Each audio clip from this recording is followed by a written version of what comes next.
Railway Koduru MLA అరవ Sridhar 3-మెన్ committee విచారణను ఎదుర్కొంటున్నారు. కేవలం ఎమ్మెల్యేను మాత్రమే గదిలోకి తెచ్చి కమిటీ సభ్యులు శివశంకర్, రమాదేవి, వరుణ్ ప్రశ్నిస్తున్నారు. బాధితురాలు హర్షవీణ చేసిన ఫిర్యాదుల్లోని ఒక్కో అంశాన్ని ప్రస్తావిస్తూ శ్రీధర్ను క్వశ్చన్ చేశారు.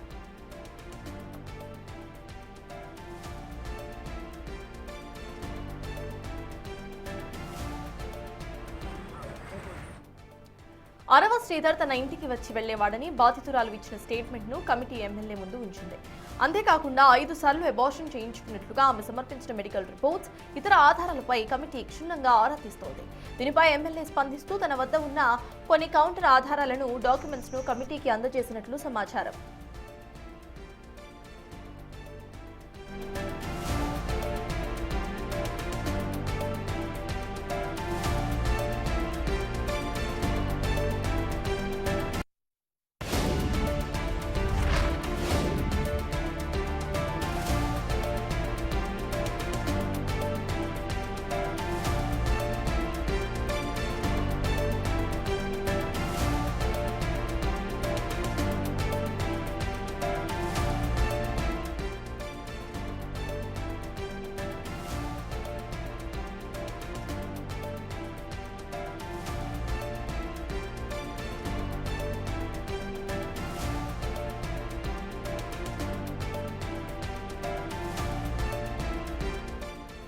రైల్వే కోడూరు ఎమ్మెల్యే అరవ శ్రీధర్ 3-మెన్ కమిటీ విచారణను ఎదుర్కొంటున్నారు. కేవలం ఎమ్మెల్యేను మాత్రమే గదిలోకి పిలిచి కమిటీ సభ్యులు శివశంకర్, రమాదేవి, వరుణ్ ప్రశ్నిస్తున్నారు. బాధితురాలు హర్షవీణ చేసిన ఫిర్యాదులోని ఒక్కో అంశాన్ని ప్రస్తావిస్తూ శ్రీధర్ను క్వశ్చన్ చేశారు. అయితే అరవ శ్రీధర్ తన ఇంటికి వచ్చి వెళ్లేవాడని, బాధితురాలు ఇచ్చిన స్టేట్మెంట్స్ ఆధారంగా ఇటు విచారణ సైతం కొనసాగుతోంది. కమిటీ ముందు ఆ స్టేట్మెంట్ ను ఎమ్మెల్యే ఉంచినట్టుగా తెలుస్తోంది. అంతేకాకుండా 5 సార్లు అబార్షన్ చేయించినట్లు ఆవిడ ప్రూఫ్స్ సైతం చూపిస్తున్నట్టుగా తెలుస్తోంది. కమిటీ జనసేన పార్టీ అధ్యక్షుల వారు కమిటీ పంపించారు. నేను కమిటీతో ఏదైతే చెప్పానో అవి వాళ్ళు నిర్ణయం తీసుకున్న తర్వాత మళ్ళీ ఒకసారి ప్రెస్ మీట్ పెట్టి నేను తీసుకుంటాను. కమిటీ జనసేన పార్టీ అధ్యక్షుల వారు కమిటీ పంపించారు. నేను కమిటీతో ఏదైతే చెప్పానో అవి వాళ్ళు నిర్ణయం తీసుకున్న తర్వాత మళ్ళీ ఒకసారి ప్రెస్ మీట్ పెట్టి నేను తీసుకుంటాను. రైల్వే కోడూరు ఎమ్మెల్యే అరవ శ్రీధర్ 3-మెన్ కమిటీ విచారణ ఇప్పటికే పూర్తయింది. పూర్తయిన అనంతరం కూడా ఇటు అరవ శ్రీధర్ రెడ్డి బయటకు వచ్చి కమిటీ విచారణ పూర్తయినట్టుగా తెలియజేశారు. దీనికి సంబంధించి ఇటు అరవ శ్రీధర్ పై ఎవరైతే ఆరోపణలు చేస్తారో ఆ మహిళను సైతం ఇటు కమిటీ ముందు హాజరుపరిచినట్టుగా తెలుస్తోంది. మహిళ దగ్గర నుండి ఆధారాలను సేకరించినట్టుగా తెలుస్తోంది. మహిళ ఇచ్చిన స్టేట్మెంట్స్ ను అరవ శ్రీధర్ ముందుంచి ప్రశ్నించినట్టుగా సైతం సమాచారం. కమిటీ జనసేన పార్టీ అధ్యక్షుల వారు కమిటీ పంపించారు. నేను కమిటీతో ఏదైతే చెప్పానో అవి వాళ్ళు నిర్ణయం తీసుకున్న తర్వాత మళ్ళీ ఒకసారి ప్రెస్ మీట్ పెట్టి నేను తీసుకుంటాను. ఏదైతే కమిటీ పంపించారో కమిటీ వాళ్ళకు నేను అన్ని విత్ ప్రూఫ్స్తో విత్ రిపోర్ట్తో అన్ని కమిటీకి సబ్మిట్ చేశాను. తర్వాత వాళ్ళు నిర్ణయం తీసుకున్న తర్వాత నేను మళ్ళీ ఒకసారి ప్రెస్ మీట్ పెట్టి నేను ఏదైతే చెప్పాలనుకున్నానో అది అందరికి చెప్తాను. నేను కమిటీ జనసేన పార్టీ అధ్యక్షుల వారు కమిటీ పంపించారు. నేను కమిటీతో ఏదైతే చెప్పానో అవి వాళ్ళు నిర్ణయం తీసుకున్న తర్వాత మళ్ళీ ఒకసారి ప్రెస్ మీట్ పెట్టి నేను తీసుకుంటాను. ఏదైతే కమిటీ పంపించారో కమిటీ వాళ్ళకు నేను అన్ని విత్ ప్రూఫ్స్తో విత్ రిపోర్ట్తో అన్ని కమిటీకి సబ్మిట్ చేశాను. తర్వాత వాళ్ళు నిర్ణయం తీసుకున్న తర్వాత నేను మళ్ళీ ఒకసారి ప్రెస్ మీట్ పెట్టి నేను ఏదైతే చెప్పాలనుకున్నానో అది అందరికి చెప్తాను.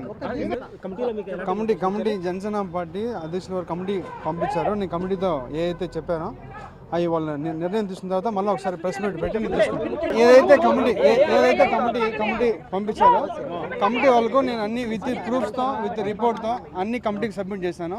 తర్వాత వాళ్ళు నిర్ణయం తీసుకున్న తర్వాత నేను మళ్ళీ ఒకసారి ప్రెస్ మీట్ పెట్టి నేను ఏదైతే చెప్పాలనుకున్నానో అది అందరికి చెప్తాను. నేను ఏదైతే కమిటీ ఇదే అంశంపై పూర్తి డీటెయిల్స్ మా ప్రతినిధి శివ అందిస్తారు. శివ, చెప్పండి, అక్కడ 3-మెన్ కమిటీ విచారణ ముగిసినట్టుగా తెలుస్తోంది. అసలు విచారణలో ఎవరు ఏం చెప్పారు అనేది ఎప్పటివరకు వాళ్ళ తెలిసే అవకాశం ఉందనుకోవాలి. అక్కడ సిచ్యువేషన్ ఏంటి Shiva?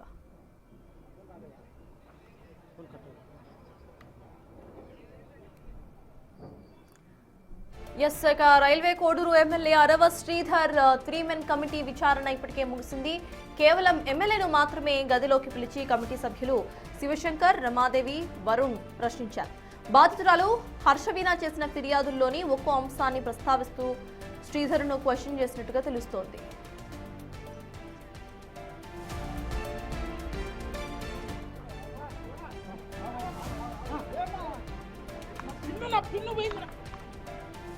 Right, back to you Shiva. ఇప్పటికే 3 మెన్ కమిటీ విచారణ ముగిసినట్టుగా తెలుస్తోంది. విచారణలో అసలు ఎటువంటి స్టేట్మెంట్స్ ఇటు అరవ శ్రీధర్ ఇచ్చారు? ఆయన సైతం కొన్ని డాక్యుమెంట్స్ ను ఇచ్చినట్టుగా తెలుస్తోంది. ఆ డాక్యుమెంట్స్ ఏంటి, ఏమైనా డీటెయిల్స్ వాళ్ళు వెల్లడించారా? అప్డేట్స్ ఏంటి శివ? సత్తాజ్ ఎవరైతే ఉన్నారో రైల్వే కోర్టు ఎమ్మెల్యే అరవ శ్రీధర్ లైంగిక వేధింపుల వ్యవహారంపై దాదాపు 2 గంటల పాటు విచారణ కొనసాగిందే. అరవ శ్రీధర్ ఇప్పుడు కాసేపటి క్రితమే విచారణ ముగించుకొని ఆయన వెళ్ళిపోయారు. అయితే ఈ విచారణ దాదాపు సుదీర్ఘంగా 2 గంటల పాటు తను ఏం చెప్పాడు ఏంటి అనే అంశంపై మాత్రం తను ఉత్కంఠ రేపుతుంది. అయితే అరవ శ్రీధర్ చెప్పాడు, తన దగ్గర ఉన్నటువంటి ఆధారాలు సమర్పించాను, కమిటీ అడిగిన ప్రతి ప్రశ్నకు సమాధానం ఇచ్చాను, తన దగ్గర మహిళలకు సంబంధించి కూడా ఏమైతే ఆధారాలు ఉన్నాయో, మహిళ ఎలాంటి ఆరోపణలు చేస్తుందో వాటన్నింటికి కూడా నా దగ్గర ఆధారాలు ఉన్నాయి, వాటికి సమర్పించాను. సో ఆ తర్వాత కమిటీ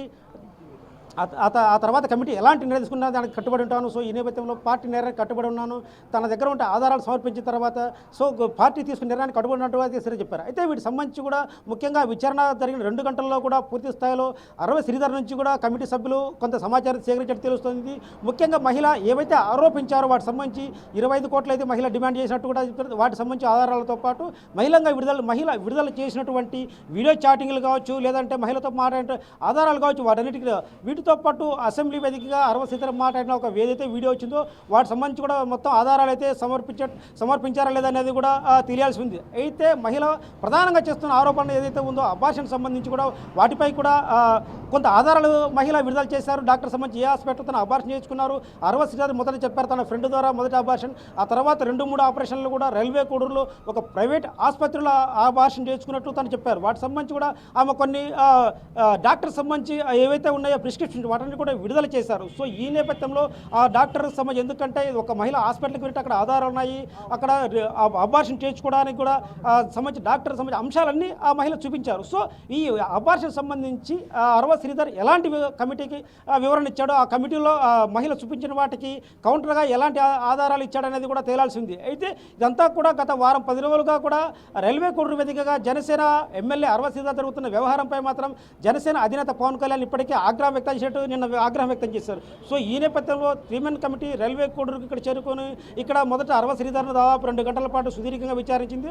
అరవ శ్రీధర్ ఇక్కడ నుంచి తన దగ్గర ఉన్నటువంటి ఆధారాలతో కమిటీ ముందు కొంత నివేదిక ఇచ్చారు. అయితే ఈ తర్వాత విచారణ కమిటీ కొనసాగుతుంది. మధ్యాహ్నం పైన కూడా స్థానిక నేతలు కావచ్చు, జనసేన పార్టీ నేతలు కావచ్చు, జనసేన పార్టీ కార్యకర్తల నుంచి కూడా ఇదే వివాదంపై కూడా వాళ్ళ నుంచి కూడా అభిప్రాయం సేకరించే అవకాశం ఉంది. సో జనసేన నేతలు ఆ కమిటీ ముందు ఎలాంటి వివరాలు ఇవ్వబోతున్నారు, వారి అభిప్రాయాలను కమిటీ ఎలా నోట్ చేసుకుంటుంది, ఇవన్నీ కూడా జనసేన అధినేతకు ఎప్పుడు వీటి సమర్పిస్తారు. సో ఈ నేపథ్యంలో జనసేన అధినేతకు సమర్పించిన తర్వాత అధినేత అరవ శ్రీధర్పై ఉన్న వివాదాలపై ఎలాంటి చర్యలు తీసుకుంటారన్నది కూడా తేలాల్సి ఉంది. అయితే ఇప్పటికే అరవ శ్రీధర్ సంబంధించి కూడా అయితే దాదాపు 10 రోజులుగా చక్రాలు కొడుతుంది. వీటన్నింటికి కూడా ఇప్పటికే మహిళ సోషల్ మీడియా కావచ్చు, ఏదైతే ఇతర ప్లాట్ఫామ్లు వాటిని కూడా వాటిని ధృవీకరిస్తూ కూడా చెబుతూ వచ్చారు. సో ఆ మహిళ ధృవీకరించే అంశాలపై కూడా అరవ శ్రీధర్ ఎలాంటి వివరణ చెప్పారది. వీటితో పాటు మహిళపై రైల్వే కోర్టు స్టేషన్లో ఇప్పటికే 2 కేసులు నమోదయ్యాయి. సో ఈ నేపథ్యంలో మహిళ వీటికి సంబంధించి తను ఎలాంటి వివరణ ఇవ్వబోతోంది, తన పోలీస్ స్టేషన్ విచారణకు పిలిస్తే ఆమె హాజరవుతారా, పోలీసులకు ఎలాంటి అంశాలు చెప్పబోతారో, వీటికి సంబంధించి కూడా మహిళ పోలీసులకు